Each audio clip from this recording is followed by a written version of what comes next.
My name is David, and this is the final video of a true story about my cousin Eddie's 18-day stay at St. Luke's BGC.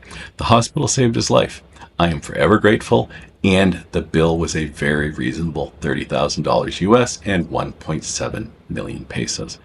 Eddie was just that freaking ill. There are 5 videos in the YouTube playlist about the medical emergency for my cousin, each covering a different day. If you've not watched at least the first video, you should probably stop viewing and go watch video 1. Those 18 days were intense and high pressure.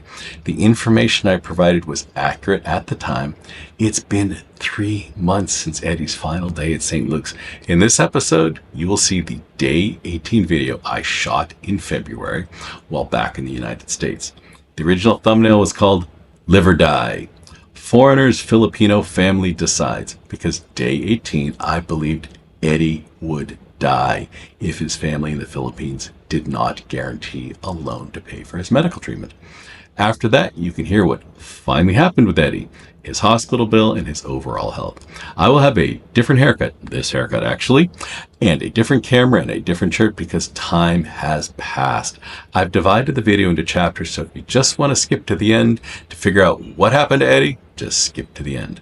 To the over 300 people who commented on the first video, thank you. A lot of you had great advice. And now, the first part of this video from February, day 18 of the Philippines medical emergency. My name is David. I live in the Philippines. This is the story of an American named Eddie whose family will decide if he lives or dies. Eddie needs medical treatment that requires a $30,000 loan to pay the hospital bill. Eddie's adult children back in America will not be deciding his fate. His kids are in their 30s, but they're 11,000 miles away. Eddie's fate is going to be decided by his Filipino in-laws. Eddie left the States in his mid-50s after divorce. He then married a younger Filipina. It's the parents of his much younger Filipino wife who decides if he lives or dies. This is day 18, YouTube video 5 of my cousin Eddie's medical emergency. I'm not going to keep you in suspense. My cousin's in-laws declined to secure the loan he needed. To secure the loan, they had to use property they owned in Montalban, Rizal, outside of Metro Manila, as collateral. That's all they had to do. This land is collateral. They refused. The plan was in place to get Eddie a $30,000 US loan at 6.5% interest. With this money, Eddie could complete his treatment at St. Luke's BGC, but instead he is left in medical purgatory. So you're thinking Eddie was a freeloading slug taking advantage of his Filipino family. In the last 8 years, he brought in $192,000 in income. That's a lot of money for a Filipino family living outside of Metro Manila. He bought his wife's niece and nephew's iPhone 16. I have no idea why.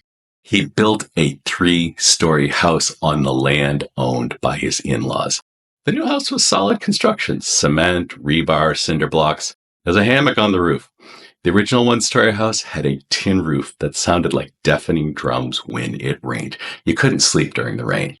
I hope it's obvious. The 3-story house, Eddie paid for it. It's on the land that would have been used to guarantee the loan. Eddie's the sole provider for his wife and her 2 children from a previous relationship.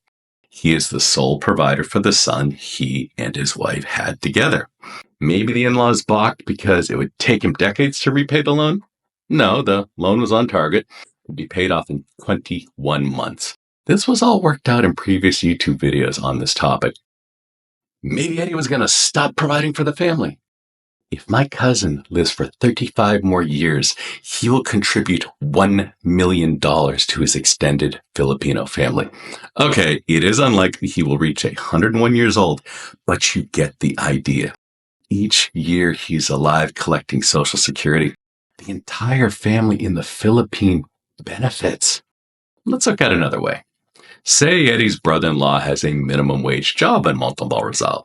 In 1 month, his brother-in-law would earn 8,500 pesos. Eddie earns 200,000 pesos per month. It would take 23 brother-in-laws earning minimum wage to equal Eddie's monthly salary. Eddie is the goose that lays golden eggs. I don't know the motives of Eddie's in-laws. Maybe the land is already used to guarantee a loan. Maybe they think the loan is a scam to steal their land. This is a picture of the guy providing the loan to Eddie. He looks like an untrustworthy American scammer. You guys know that's me, right? Eddie's in-laws are in their 80s. As we get older, we all get risk adverse. I presented that information in a fairly calm manner. I wasn't calm on day 18. When the decision was made by Eddie's in-laws not to guarantee the loan, the U.S. side of the family blew a gasket. I mean, a lot of mean stuff got said on Facebook Messenger to Eddie's wife. 3 relatives had stepped up for Eddie, 2 cousins and an aunt. They had sent Eddie $1,000 directly and had paid St. Luke's $5,000 towards his bill. A lot of the angry American relatives never sent Eddie any money. So the relatives who did not contribute were the ones who were most angry at the Filipino relatives for not guaranteeing the loan. I told you Eddie was in medical purgatory with St. Luke's BGC. We've discussed in past videos that a private hospital in the Philippines can detain you if you don't pay your bill. This is good old Filipino law RA 9439. Eddie is costing St. Luke's $1,700 a day for treatment.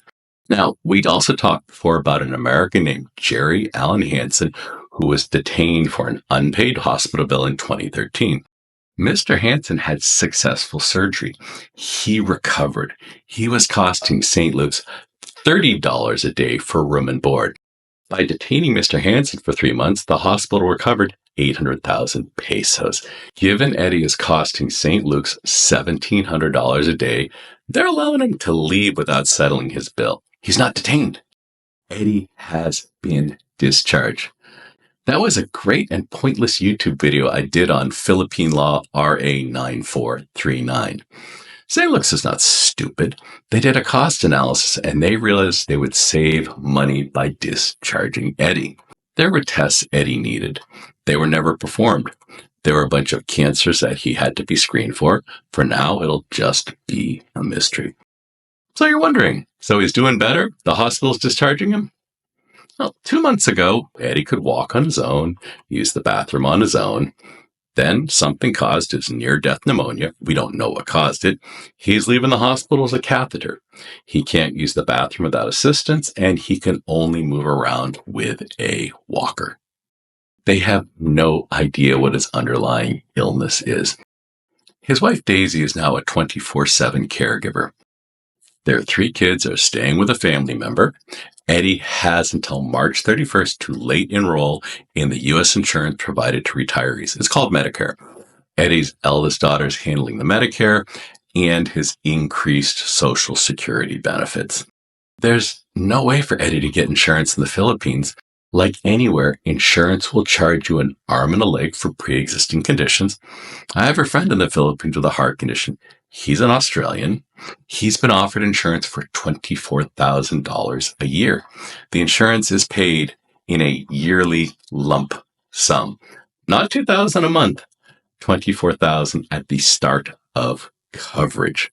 I offered to send a caregiver to Montalban, Rizal to help out Eddie's wife. She declined. That would have cost me $150 to $200 for the month. Eddie's wife wants to do this on her own. I was actually sending my wife's cousin as a caregiver. I wanted to have someone check up on where Eddie's staying and what conditions he's living in. Well, that plan failed. Where's Eddie's money being spent? I mean, he earns $2,000 a month, which makes him the Philippines upper class. I don't know how he spends his money. Montalban Rizal is very inexpensive. I looked at some images on Google Street View, and Montalban Rizal is not a high-end area to live in. This is what it looks like. I have no idea when he will get his bump in Social Security from $2,000 to $3,500 a month. That is a TBD, but he is soon to be considered rich in the Philippines. My job in this medical emergency is done. I don't have a lot of hope for Eddie's long-term recovery. At the beginning of this video, I used the phrase, live or die. I think it's going to end badly and that the end will be sooner than later. Not every story in the Philippines has a happy ending. Welcome to part 2. It is May and 3 months have passed. Eddie is back in Montalban, Rizal. Yes, Eddie didn't die. Hooray. The first few days back were rough. The family did video calls, and Eddie was not stable with his walker. He was about to topple over, and he had a few near falls. He has a catheter. Eddie requires bladder surgery. What about the cancer screenings? He might not have cancer. Probably not. Back in February, I thought he was terminally ill with cancer. Day one, he was so effed up. Cancer seemed like the logical solution. Eddie does have a bladder issue. Remember, he has a catheter, and for some reason, he does not want surgery. He's stubborn. I don't know why. I'm not his dad. I'm his cousin. I didn't discuss a few things that took place during those 18 days because they were so soap opera crazy. I didn't think he'd believe me. While Eddie was in the hospital, his ex-wife in the US went into the hospital. His ex-wife is key because she sends Eddie his Social Security every month. Then, while his ex-wife is in the hospital, she caught shingles. I'm not making this up. She was missing in action most of those 18 days, and she had information that we needed. Eddie's eldest daughter is supposed to be helping him increase his Social Security, register Eddie for Medicare, and get him a better exchange rate when sending money. Instead, Eddie's daughter ended up having a procedure in the hospital. Yes, during these same 18 days. I know it sounds like a poorly written soap opera, okay? That was just what those 18 days were like. Did Eddie's eldest daughter fix his Social Security and sign him up for Medicare before the deadline? I actually don't know. She's had health issues of her own. They're ongoing.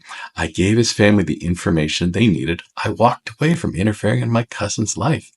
Well, Eddie has two daughters, a pharmacist and a medical doctor. They chose not to participate in the medical emergency.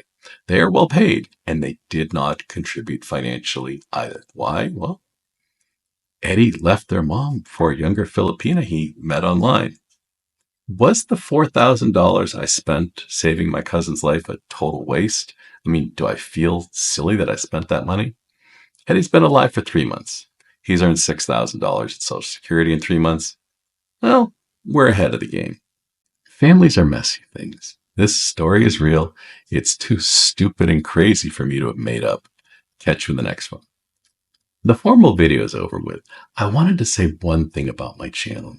This video on the screen, Filipino wife returns to Manila, it was my best video. I actually put the pieces together of a tragic crime and solved the mystery as to why it happened. This video had 247 views. It deserves 248 views. Out.